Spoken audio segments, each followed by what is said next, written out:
Whilst factors such as frames, springs and cushioning all play an important role in how comfy a sofa is, in this case, let's assume everything is standard except the material on the outside. As a rule of thumb, the fabric is generally thought to be comfier than leather.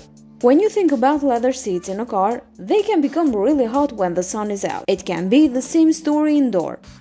Leather tends to absorb heat quicker and can be a little sticky to sit on. And when it's cold, it can be uncomfortably chilly too.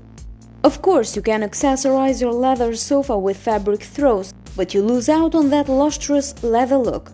While this one comes down to personal taste, there is a lot to be said for both leather and fabric. On the one hand, leather really makes a statement and in general sets a more sophisticated tone to a room.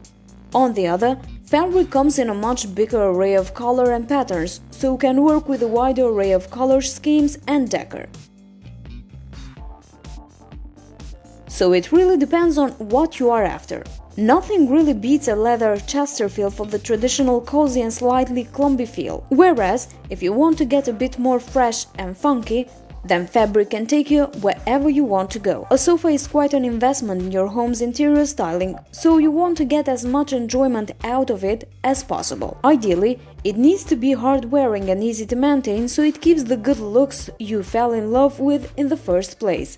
And whilst fabric sofas can come with a stain-repellent treatment, leather is easy to clean with just a quick wipe, which makes it a sensible choice if you have little ones or clumsy adults around the place. Also, as any parent will testify, children love to play on sofas and fabrics can also, as any parent will testify, children love to play on sofas and fabrics can easily start to look a little worn under the strain, whereas leather is less yielding.